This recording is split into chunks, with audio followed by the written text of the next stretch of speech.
I actually recall people from that I used to work with from clubs and other big events. They were like, "You guys are great, doing something in a football stadium. That's never going to work." I'm not going to name any names, but I remember people saying that literally. Well.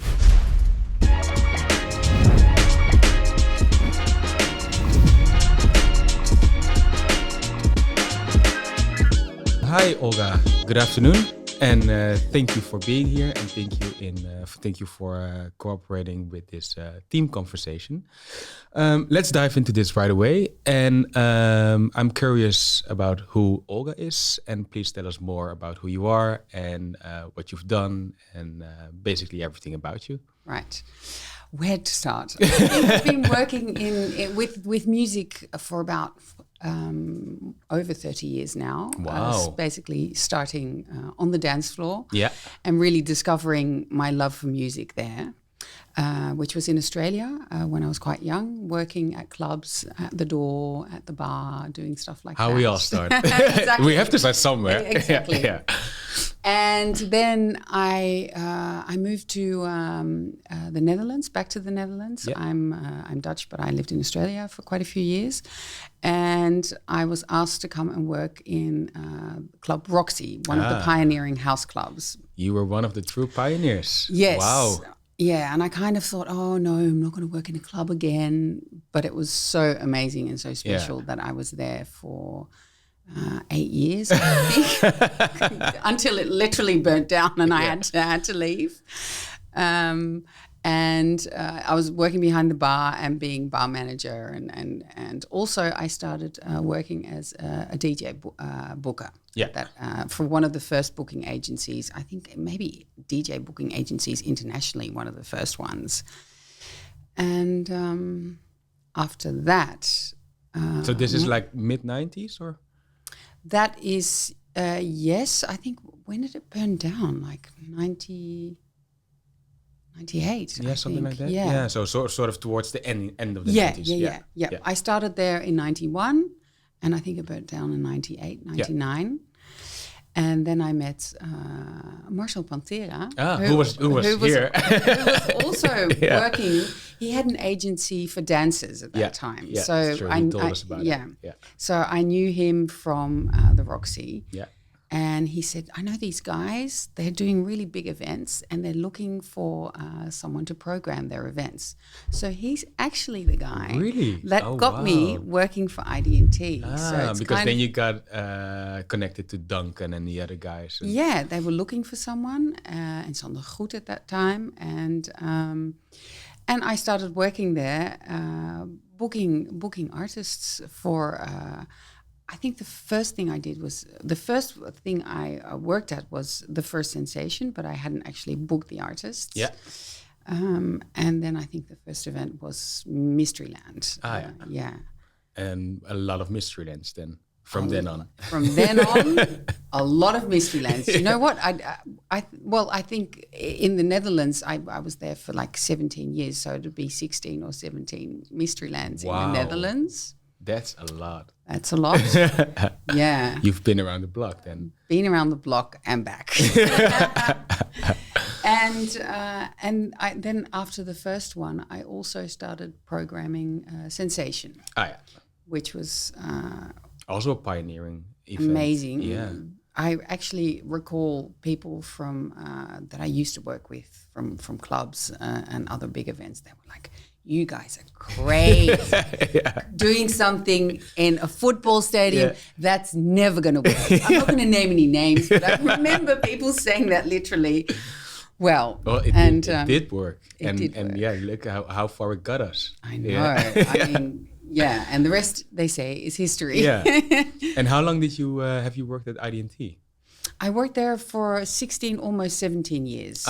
So during that time, you were programming just Sensation and Mysteryland, or also other events? Sensation, Mysteryland, Trans Energy, Shockers, the techno event. Techno event, yeah. Welcome to the Future, I did for a few years as well.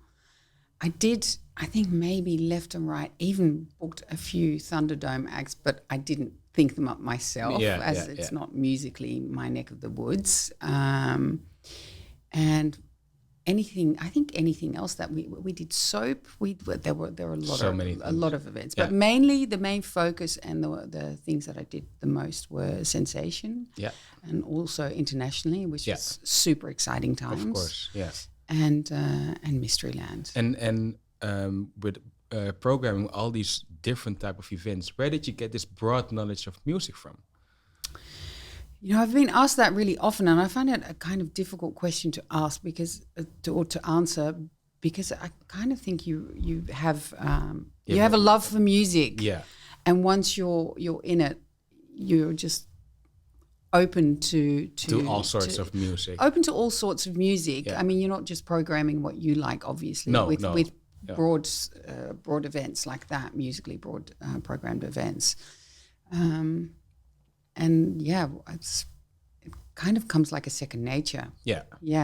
Especially, I reckon all from the beginning, all these years, you sort of get a feeling to it.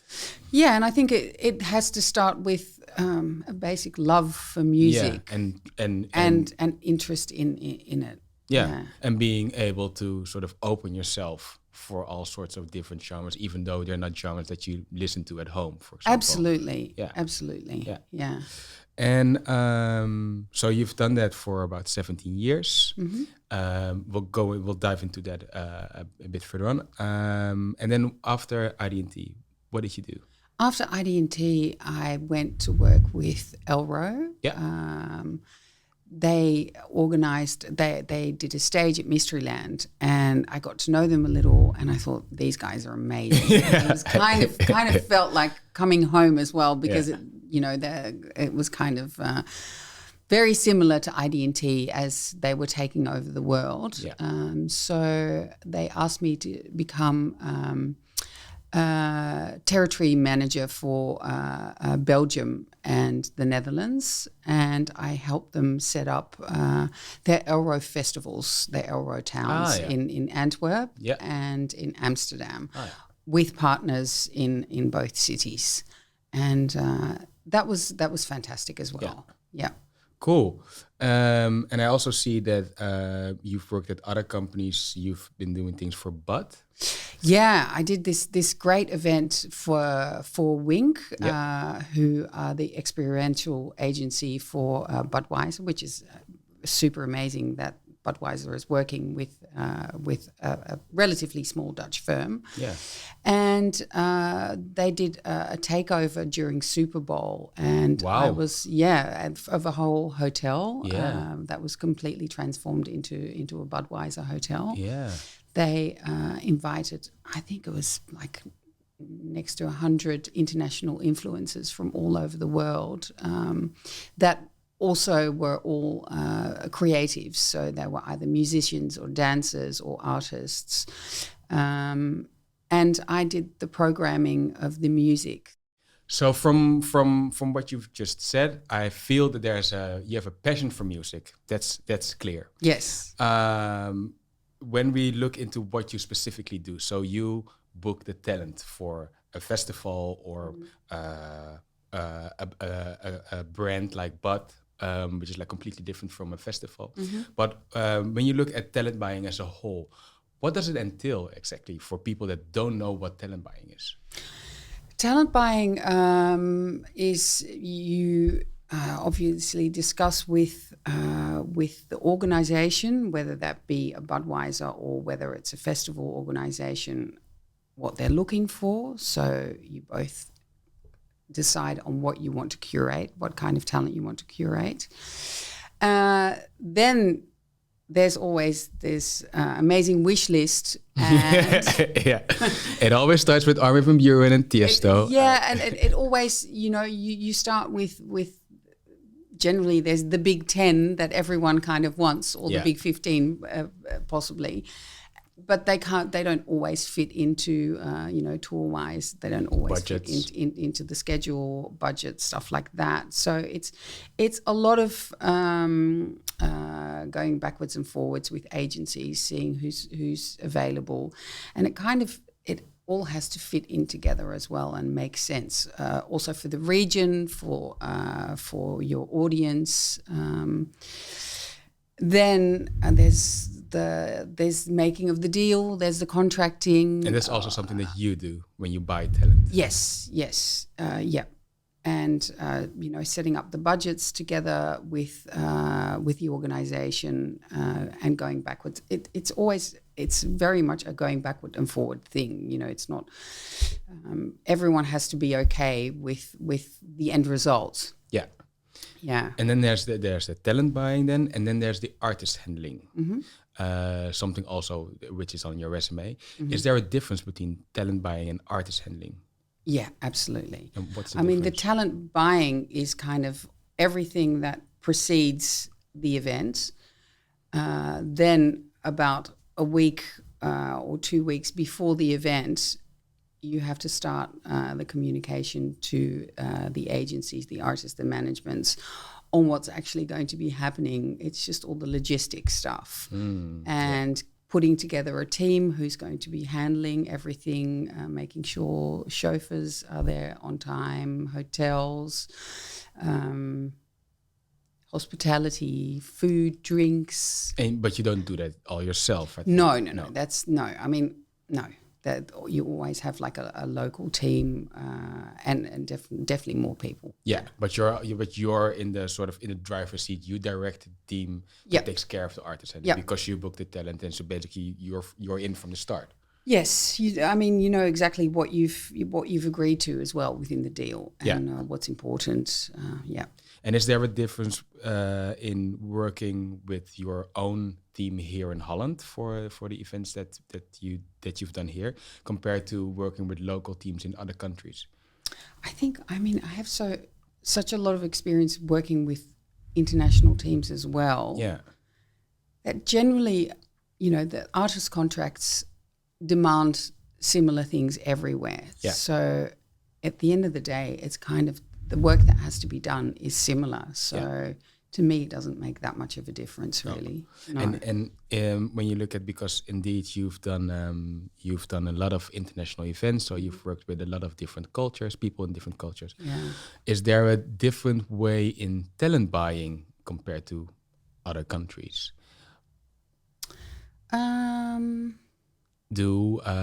For example, other acts work better in South America compared to Asia? Absolutely, and, is the talent buying different? Is the way of negotiating is different, or is it all the same? Because the negotiations are different because an act will have a different following in each territory and will be more interested in playing particular places if they haven't been there, and it's important for them to start being present in a certain territory. You have a different negotiation, obviously, than if you're if it's in a territory where there's lots of different buyers wanting the same person. Yeah. So, and I think I remember when we went to the US, the way the talent was bought was very different than the way. Can you name an example? The main difference was that agencies were given a budget to fill in, which in the Netherlands the programmers of the event always decide on what they want. Oh wow, that's the other way around. It's almost the other way around. Yeah. It's almost like in some instances, big agencies would host a whole stage with all of their acts on that stage, and that's not the way it works in Europe, and definitely not in the Netherlands. No. Do you find that difficult? You have, if you're working in a different territory, you have to get used to that. True. Yeah. And if you look at the timeline from producing an event, where in the timeline do you fit in? Where do you come in? Is that at the beginning when the event is created, or just along the way? Sort of where in the time frame? Generally, not right at the beginning where. If the creative aspect, the look and feel are still being decided, obviously, but if it's an event that's already created as far as look and feel and decor and stuff like that, kind of right at the beginning, because talent is also decides a lot of what kind of audience you're going to get in. So generally, as soon as possible, so that you have time to get lock the right acts in. Yeah. So basically, right at the start. Yeah. Right at the start from creating an event. Yeah. Yeah. There's a difference between booking 5 acts, for example, for something like Sensation, which is like a one-stage event, compared to like Mysteryland or a big festival that has like I already see you're starting to smile. You know, the funny thing is that in my experience, at some point, obviously, there's more handling, doing more artists, but also the parameters. Once you've set them, it's kind of you just have to repeat the same thing. So sometimes doing a smaller event takes just as much time. It actually takes. If you compare the two, I think it takes more time per act than it does if you have like a big event. 100 acts for some reason. I mean, yeah. Do you have a preference? Booking like a big festival, or I kind of love really big stuff. I could do all of it, but I do. I've really missed the big masses of people. I haven't even up to this day. At ADE on the Wednesday, I went to a book presentation. I was like, oh my goodness, we're in like a room with lots of people again. It was really exciting. I think there were like 80 people or 100 there. But I'm really looking forward to like really big stuff again. We need absolutely. Yeah, definitely. Looking into the future, what do you, with your talent for talent buying, what do you see happening with music genres at the big festivals? Do you see a lot of things changing? We had the big EDM boom, which is now sort of over, or not. I'm asking you. Do you see things changing, or genres sort of popping up, or fading?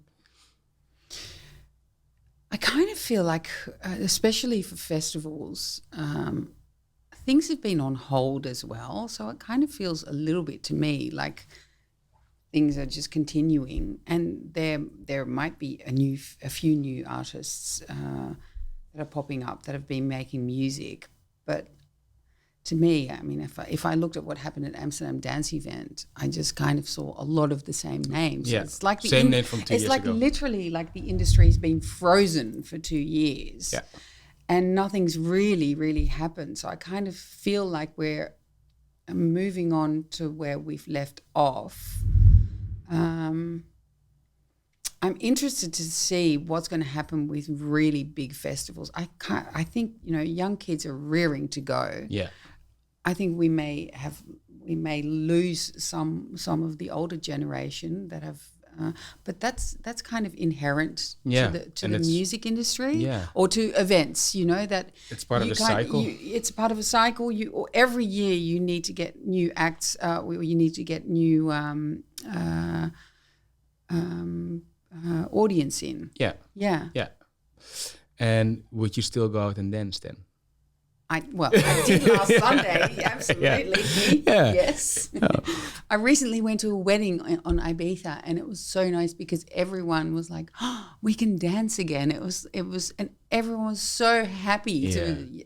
I danced all night, and I would definitely dance. So still, after all these years, you still love to dance. I do. Yeah. Thank you. That's a very nice ending to this conversation.